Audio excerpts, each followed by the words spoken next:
This is Phil Tanner's version of The Sweet Primroses. As I walked out one midsummer's morning, for to view the fields and the flowers so gay, it was there on the banks of the sweet primroses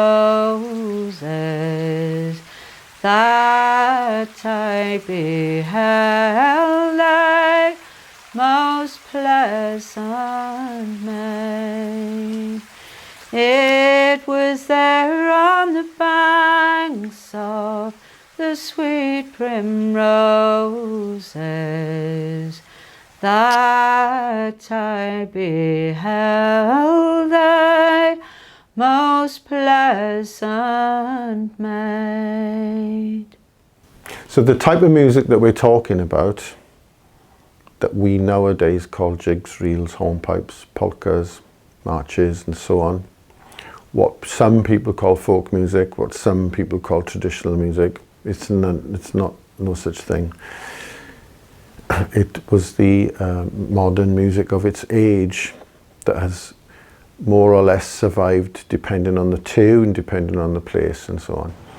The fact that the peninsula sticks out into the Severn Sea, close proximity to the west country of England, Devon and Cornwall, Somerset, bounded on both sides by Bristol to the east and Cork to the west. You sort of have a culture zone there. There's no such thing as a big body of traditional folk, Gower, anything. This is Phil Tanner's version of Bold Henry Martin. There lived in Scotland 3 brothers 3. In Scotland there lived brothers 3, and they did cast lots for to see which of them would go sailing all on the salt sea. It is quite interesting, Phil singing what he called the Gower wassail. He's famous for doing that. Those self-identifying as English will say, well, wassailing is an Anglo-Saxon word, it belongs to the west country of England, it's therefore an English song. Welsh people will be going, no, it's part of the mumming tradition of the Mary Lloyd and all the rest of it, and all completely wrong, really. Our wassail is made of an elberry bough, although my good neighbour will drink unto thou. There were songs up and down the whole of Gower, by which I mean the Swansea Valley as well, with the word washel in them, or gwashel as well. Yeah, an Anglo-Saxon word, but English people don't speak Anglo-Saxon, they speak English, you know. So it's a mad old word for a seasonal thing. But Phil sings that particular tune anyway. Where did Phil get the tune from?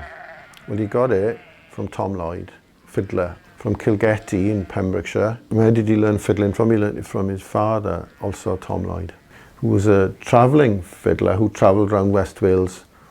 And he was part of a circuit of other travelling fiddlers, some Irish, some English, some Welsh, who had their various repertories of tunes. So Tom Lloyd plays for Phil Tanner a tune that Tom probably learnt as Calennig, the name of the tune as Calennig, an old tune that at one point in the Baroque era in mid-Wales had existed very much on the harp. Tom later retired to Mumbles, where Phil met him, Phil being a young kid. From the musician's point of view, you play it as you learnt it from the person you learnt it from, unless you've made the tune yourself. And I'd say a good 70% of stuff is rehashing, if you like, of what you've heard from other people. Mr. George Tucker of Horton and March of the Men of Devon. Oh, he's real comedian, he was. He enjoyed it, like. He had the gift of the gab, like, and he didn't have to think, like, no notes. You know, he just spoke on and on and on and on. And he'd go on all night there to tell him, like, just stop now, George, we want to go to bed. That's the way this music works, really. You hear something and you have a memory of where you heard it. From the musician's point of view, you play it as you learnt it from the person you learnt it from. You're honouring the person, that memory thing, by calling it after them. He lived down the bottom of the village and he kept a shop and a guest house. And he was the local preacher, and he's a very good preacher, and he was a local builder as well. And he built a lot of houses in the village. And voting days, he always stood in the council, but he always go around and pick everyone up so they could come to vote in the car. George would ring up and say, voting day, don't forget to come, I'll come and pick you up to make sure you had the votes. Oh, old people weren't dealt with it. But it's a mistake to call it folk music, and it's a mistake to call it traditional, and there's really a mistake to call it Gower. It's just that there it flowers, there it blossoms, and there it dies again.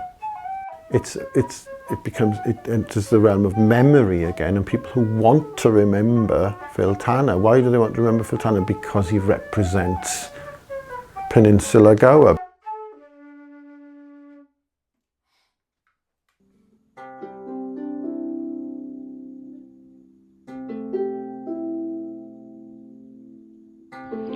Bid-in weddings had been numerous in Gower for many years, but they had virtually died out. And this one in 1906 was the last one that ever was held. Most people in those days were farmers' sons marrying farmers' daughters, and this was the case in George Nicholas and Margaret Tucker.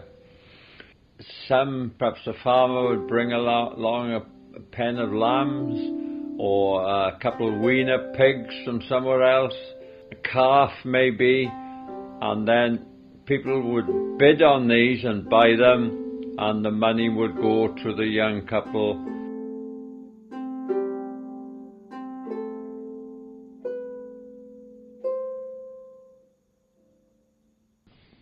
There was often a fiddler, and I think there was a fiddler in this wedding, I'm told, Phil Tanner from Llangennith, with his fiddle, or violin as they commonly known today. He was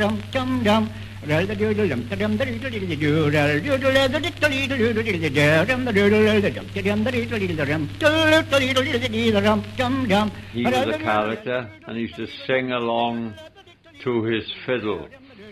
I have heard recordings of this, and it doesn't do much for me, I must say. But nevertheless, that was the custom in those days.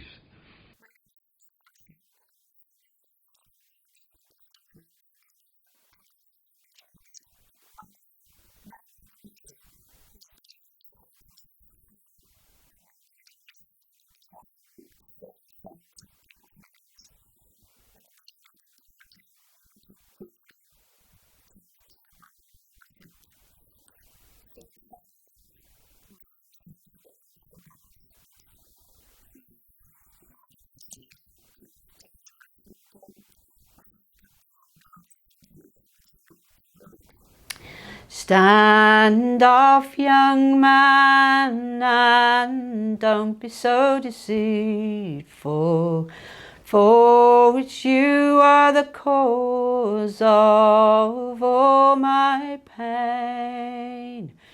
It is you that has caused my poor heart to wander, and to find me comfort, it's all in vain.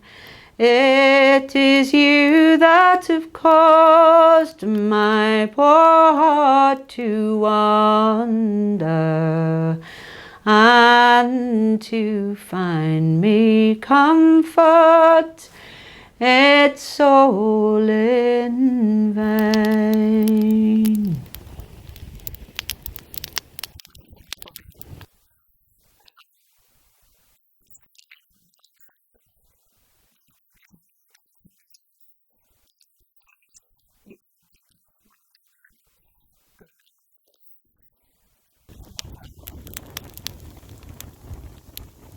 Your job as a musician is really to know what you need to know to play the tune. And then beyond that, anything you learn helps you play the tune better. You don't need to know it, but then you come across a certain piece of information and then you can play the tune better. But you don't like the way they play it, or you don't like that note in it, or you think this note's better than it, and so on. And that's always what's happened. That's where the tunes change, and that's what it's all about. It's a conversation between the present and the past whilst looking into the future.